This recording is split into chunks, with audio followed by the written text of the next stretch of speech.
Righty then, we're talking Qatar, we're talking Dubai, we're talking Jim Ratcliffe, we're talking Saudi, we're talking Ineos, we're talking all the potential candidates that might be buying Manchester United, what we're hearing, what we're saying, what's going on, etc. So, pin them back and let's get stuck into it. So, what's going on?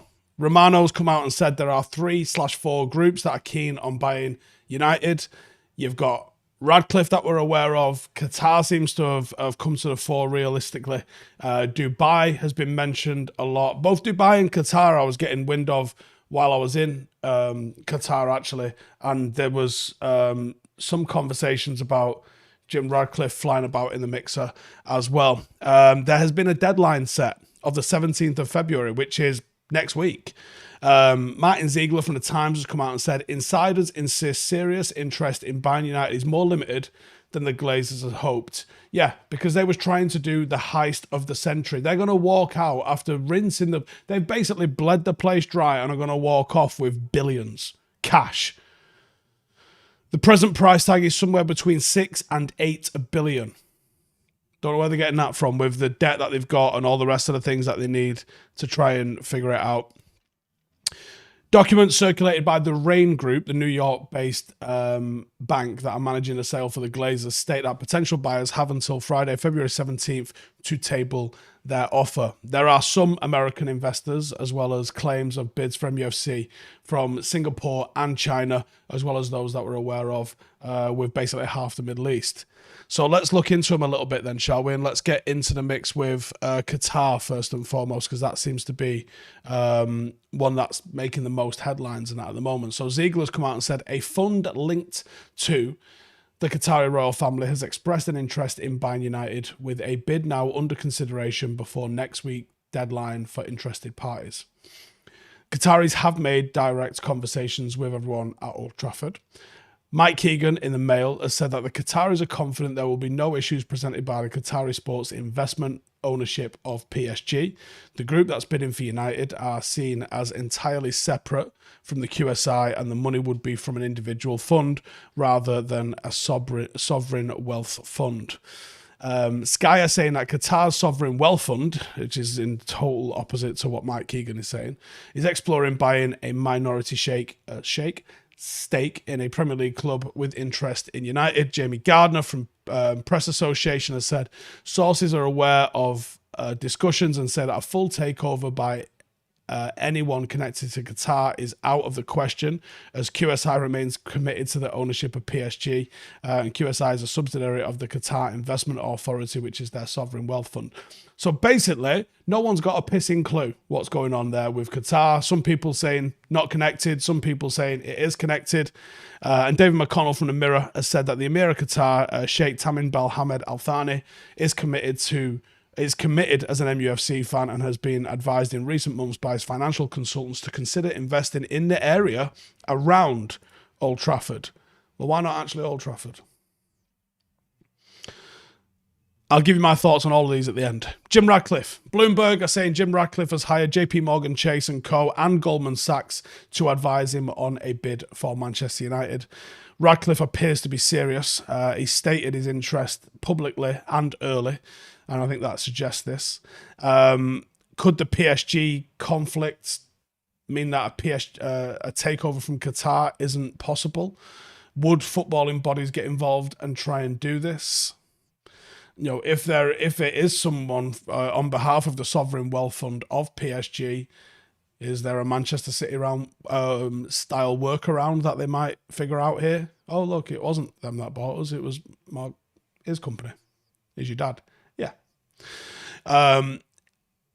Jim Ratcliffe has openly said he's in the race to buy United, and I guess we'll find out more by Friday in terms of how that's going to go.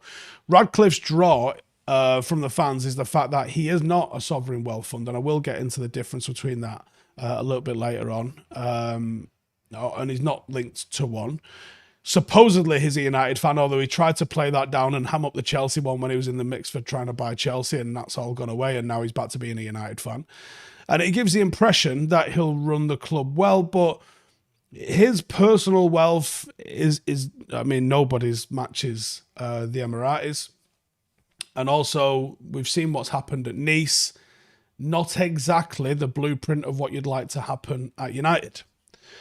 Now in America, you have got the Muppet, as per what the Muppeteers are saying, you've got, apart from Ineos, which is Jim Ratcliffe's gaff, 3 American parties have made the biggest progress in cementing their bids to take control of United. One of these is Harris Blitzer Sports Entertainment, HBSE. And that's a sports and entertainment holding based in Camden, New Jersey. In an effort to buy United, they're going to be looking at an unnamed investment fund. And if a full takeover isn't on the card, they're also open to a potential minority stake. They would also be open to the idea of joining with another consortium or bidder and consolidating. Their desire to do so does give them a chance at being successful. Perhaps if Jim Ratcliffe doesn't have the personal money, he could end up with HBSE as a part conglomerate. Let's carry on with these.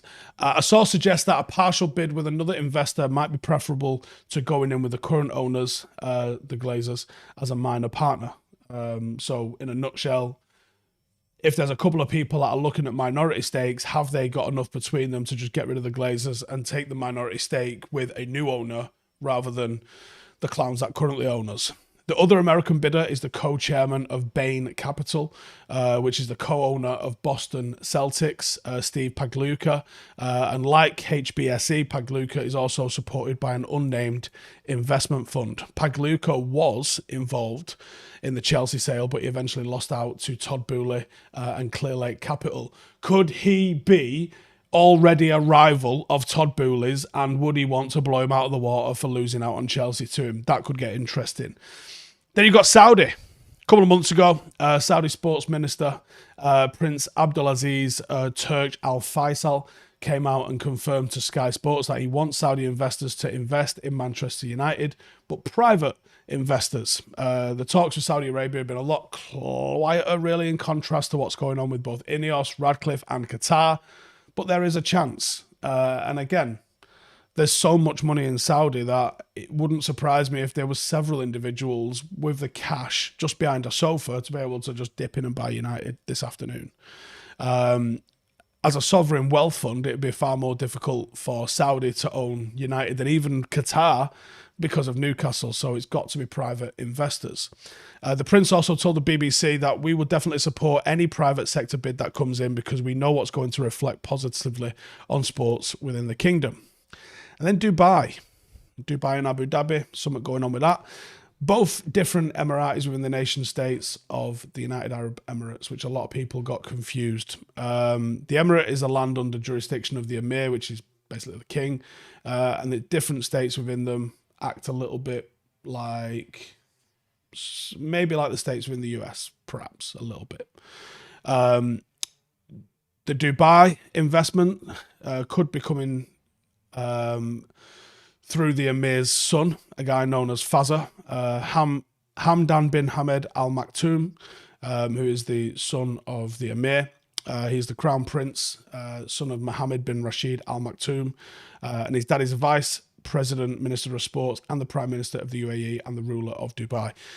Investment Corporation of Dubai, according to the ICD website, is basically like a sovereign wealth fund for Dubai.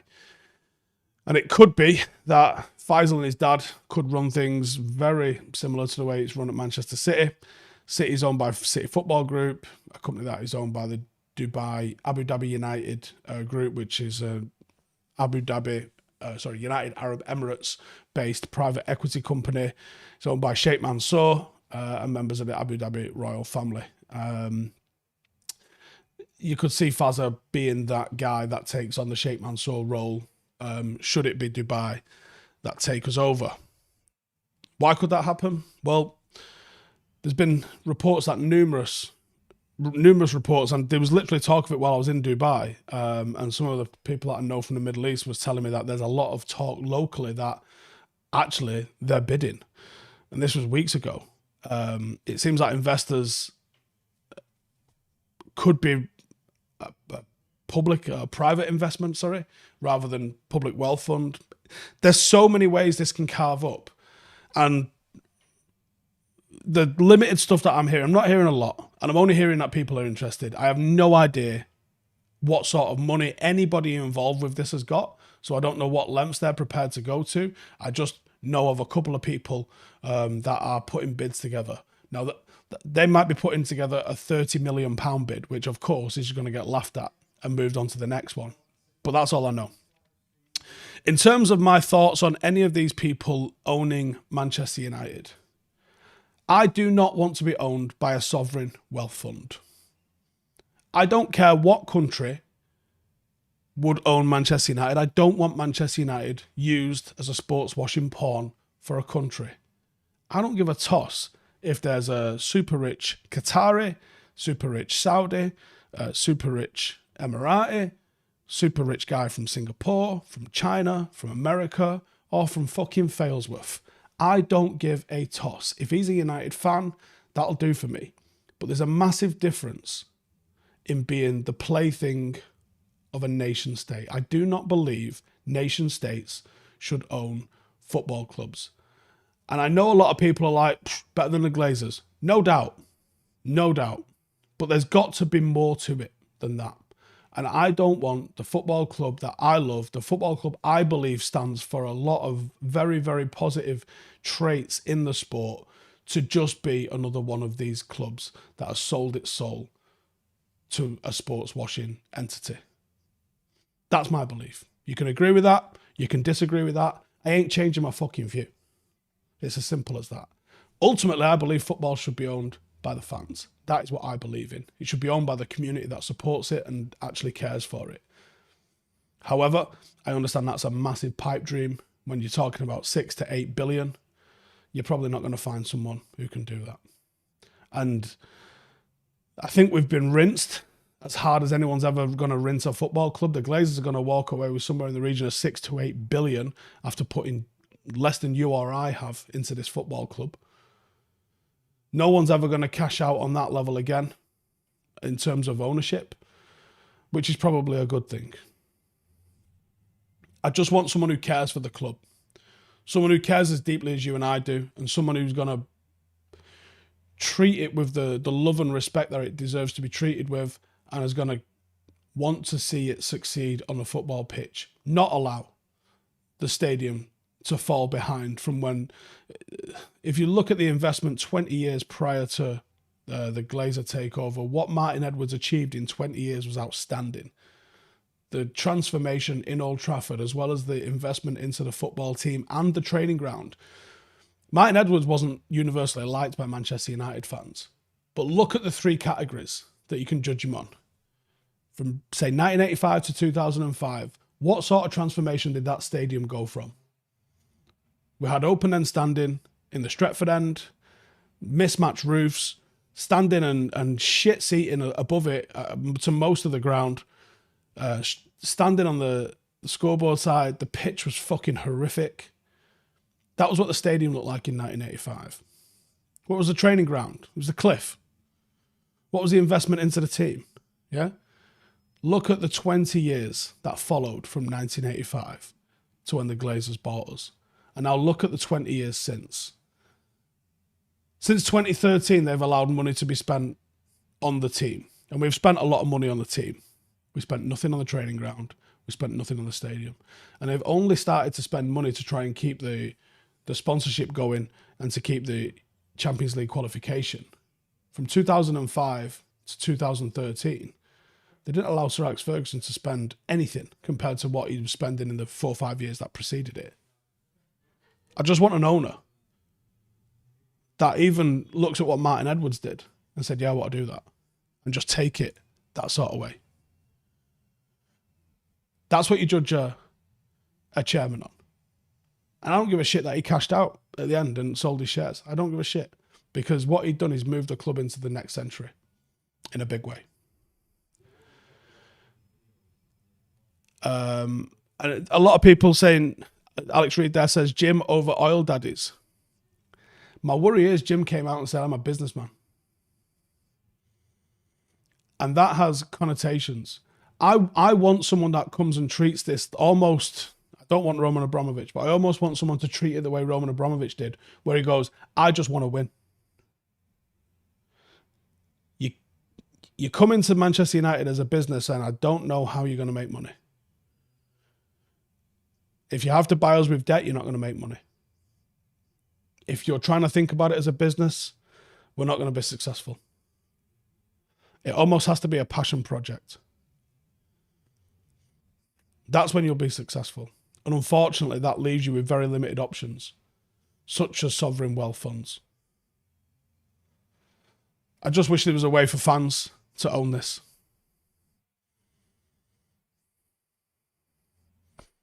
That's the update. That's my thoughts. Get your comments in there.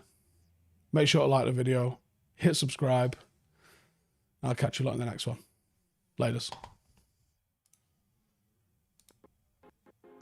Before watching the video, if you are new around these parts, then don't forget to subscribe. My channel is proudly supported by my community on Patreon. If you'd like to get a little bit of extra content, a Discord group, meetups, five-a-side games, weekly podcasts, behind the scenes, and even an occasional bit of transfer news as and when I get it, then for the price of a pint, you can show your appreciation for the content that we make and get some goodies for doing so as well. Check the link in the description or click the button right here. You'll also find all of my socials here too if you want to follow me on any of those platforms. Nice one.